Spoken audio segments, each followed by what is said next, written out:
Hello students, welcome to series of lectures on digital speech processing. In this video, you'll be able to learn the topic called feature extraction using filter banks. So which is a topic of automatic speech recognition. In the previous video, we have already given some of the information which are related to the automatic speech recognition. Okay, now let's get started with this. Alright, so on completion of this lecture, you'll be able to estimate the feature extraction of a speech using the filtering bank.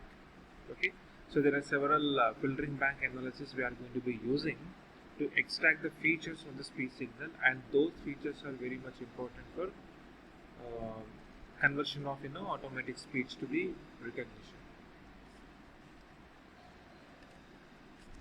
So this is a traditional pattern recognition model for speech recognition. As you can see from the block diagram, so we will be having the first one is a feature extraction. Okay, the input it is accepting as a speech signal. So the speech signal is nothing but actually the process of windowing, framing has been already involved. Okay, so that short segmentations of the speech you are going to be considering, and with the help of the DSP techniques, with the help of the digital speech processing techniques, you are going to be extracting the speech features from the speech signal, and that will be getting as a test template. Now what we are going to be doing here is that the already predefined the reference templates which are already there. Now this test template is compared with the reference template that is already there in the machine. Okay, so if the pattern is matching, now we are going to be make a decision. Okay, so that pattern has to be matched with the distance score. Okay, the minimum distance path that it is going to be taking in order to match the test pattern with the reference pattern, or the test template with the reference template, then we will be getting the decision rule, and we are able to recognize the correct word, the utterance of a speech which are spoken by the speaker. So this is the traditional pattern recognition approach for the speech. Now, as we already know, the automatic speech recognition, we accurately transfer the spoken utterances into the text. We can say that the words, syllables, and etc. And the well-known example, you already know that YouTube closed captioning. Okay, when you want to see any kind of movie on YouTube, then where we are going to be seeing at the bottom of the window is that CC is there, that is the closed captioning. Okay, so whatever the speaker is speaking, the same thing that will be displayed onto the window. Okay, that is nothing but an example of the ASR. Okay, speech is converting into text. And also another example, voicemail transcriptions and the dictation systems, Siri front end. Okay, and so many examples we'll be having. So this is the way how we are going to be looking. The main goal of ASR is to convert the speech signal into the text. Now, so can you see here, this is the one example, actually one ambiguity to the system. So this cannot be blamed on ASR because it is only giving the text whatever the speaker is going to be telling, that's all.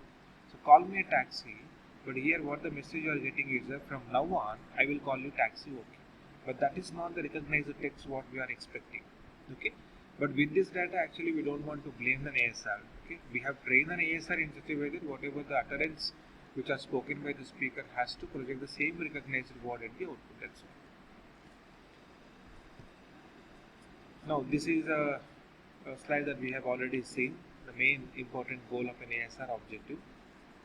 Now these are the challenges we will be having for ASR, style, environment, speaker characteristics we should know, what is speech rate and accent and etc. And task specifies the number of words and vocabulary, language constraints, and so many other things also we need to consider in order to design a model like this. Now, when it comes to the feature of the parametric extraction, there are these many categories actually we need to follow.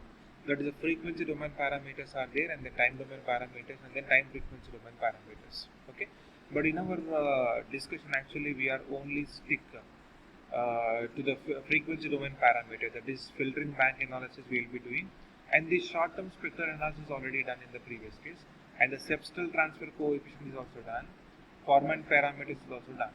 Okay, now mainly we are focusing this filtering bank analysis and then MFCC. So MFCC is the most widely used technique to extract the features from the speech signal. Okay, so this we are going to be seeing in further. Okay, now so this is a filter bank analysis. You can easily identify So the speech signal you are taken into consider. As I already mentioned, the short time speech segment we are going to be taken into consideration. That means it has already involved the framing and then windowing, and that should be given to the bandpass filter. The parallel bandpass filter they are going to be taken into account. Bandpass filter 1, 2, 3 and so on up to Q. So like that we will be extracting the feature. These are nothing but the features from this bandpass filter. This is the feature from this bandpass filter. Okay. Now here what we are doing is that some overlapping method we will be doing here. This is a resonant frequency for the first bandwidth, resonant frequency for the second bandwidth and so on. How many number of samples that are going to be consisting. Now, so this is a complete filter bank analysis model. This is the speech signal you have given, the utterance. So this is the kind of an utterance you have given, for instance. Now, it will be given to the parallel bandpass filters 1, 2, 3 and so on up to Q, and then you will be having the S1 of N. And here what is the thing that you need to understand is that so this S1 of N is nothing but should be given to the non-linearity. So if at all non-linearity is there, and you will be getting some kind of mathematical expression that will be getting at the output of non-linearity. But what we focus is that we need to extract only the low pass filter characteristics. Okay. So this is the sequence actually we need to follow in order to estimate all the features from the speech signal. So I can say this is a complete filter bank analysis model. Now, so how we need to determine the filter band ranges? So there are uniform filter bands will be there, log frequency bands will be there, and MEL filter bands will be there. So these three are very important filter band ranges actually to determine. Now when it comes to the uniform filter bank, the uniform filter bank, so uniformly it has been distributed. This is the first one, second band pass, third band pass, and up to Q number of band pass filters when you take. Okay. So bandwidth, how we can calculate the sampling frequency by number of bands.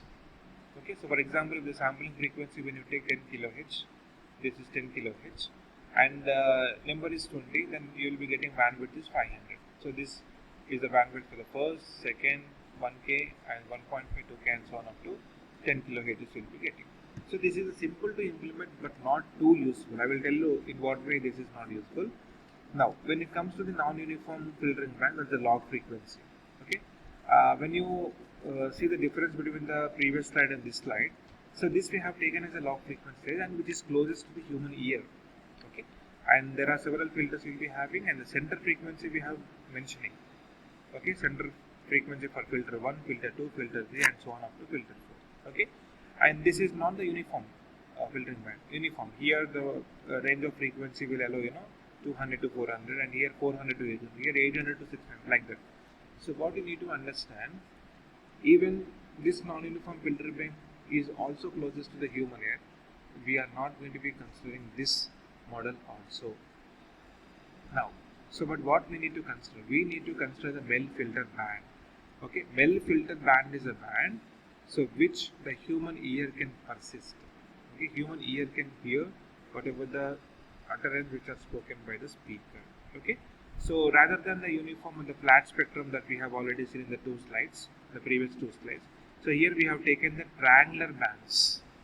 Okay, so we are going to be taking the triangular bands, and which is very, very suitable for the human ear, the persistence of a human ear. Okay, that is what I have mentioned. So the frequency lower than 1 kHz has the narrower bands and in the linear scale. Higher frequencies have the larger bands, that is in the log scale, but more filter below 1 kHz, less filters above 1 kHz. That you can easily identify from the picture that you are seeing from the slide. Okay, so from now onwards, we are only discussing the MFCC, MEL frequency substitution coefficient method, in order to extract the features from the speech signal. That we can see in the next class onwards. Thank you, student. Thank you for watching this video.